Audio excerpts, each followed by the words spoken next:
Mahadeva says very beautifully, feel the cosmos as a translucent, ever-living presence. Try. Now understand this technique. What Shiva is trying to convey. Try. Everything which is in front of you, around you, is living. Try to see. Try to feel. First thing, try to feel your life inside the body. Then try to feel your life inside the chair which you are sitting.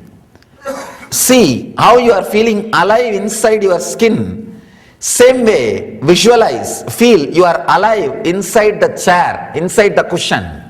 That's the first thing which you are touching. Then visualize you are alive inside the people who are sitting next to you. You may think, how can visualization lead to that experience? I don't know whether visualization will lead to that experience or not, but visualization will make your mind tired and you will drop it. If you drop that, that is enough. Because the truth is continuously there. Let me give you an example. Like a Ganga is flowing. There is a bamboo. Because the bamboo is there, you say right side Ganga, left side Ganga. If the bamboo is taken away, there is no right side, left side. There is no boundary. Ganga, that's all. Life is like a Ganga. Because your ego, the bamboo is your ego. Because your ego is there, you say me and you, I and you. You have two sides, I and me and world. You have dvandva. Because of that, if you just take that bamboo away, there is neither I nor you. It is pure, ever-living presence. This visualization will be such a strong thing, you have to drop the mind, no other way. You have to drop the mind. Mind will become tired. Constantly you have to think your car is you, the road is you, and all cars are you, and whatever you are seeing is you. How long your mind will be active, saying, yes, I am this, I am that, I am this, I am that. It will become tired and drop. And you will see everything is one. There is neither you nor me. Even when I say, I felt the whole Arunachala was me, it is not that Arunachala and me two concept was there. No. Ever living presence, that's all. Which I feel as me in the body, that presence, that's all. When I do the prana pratishta, that's what actually I do that. For one moment, I just feel intensely the same life inside that stone, that's all. That becomes alive. When I feel that, I can see very clearly the transmission is happening. When the transmission is happening, when that strong Advaiti connection is there, I just put few bolts and nuts and lock the presence there, that's all. So that even after that, that does not come down.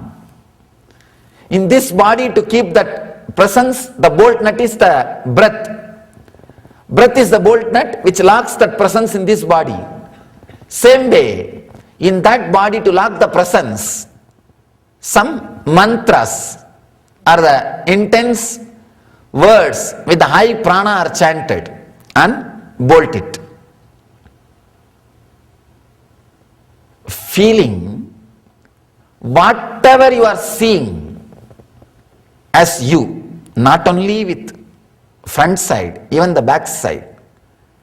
Whatever you are seeing, just feel you are that.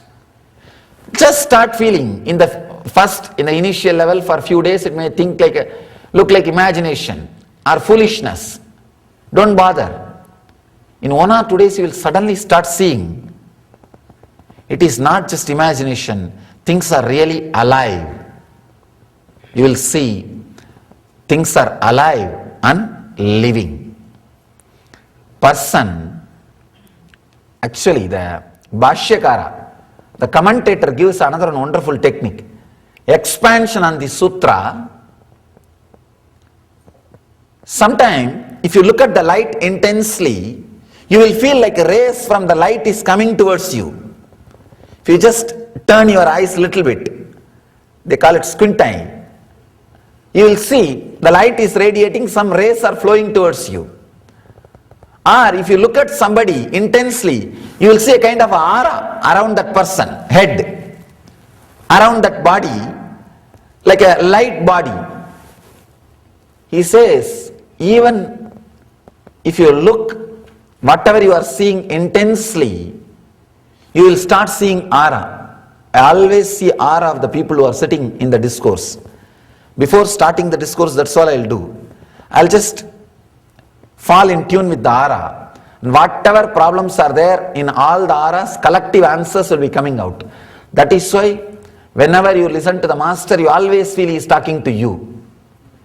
He is talking to you. Because I am talking to you. It will look like a generalized talk, but it will be specifically, directly addressing you, because that aura feels connected. You can see, sometimes if you strongly gaze, you can see the aura around the persons, statues, even animals, around everything you can see the aura. The Bhashyakara says, even if you start seeing the aura from morning till night continuously, you will start experiencing the presence. That is also a wonderful technique. Understand? That is also a wonderful technique. In the next sutra, Mahadeva gives a very powerful one more method to experience the same thing. We will see the next sutra after the break. Maybe after we understand both the sutras, we will enter into the meditation technique, because the technique both can be done as two different parts. This technique is Nitya Sutra, means from morning till night you can do, whole day. The next sutra is Dhyana Sutra. The same method in a different way, particular time you can do. So, we will understand the next sutra also. Then, we will enter into the technique. We will enter into the method. Let's gather for next session. Thank you.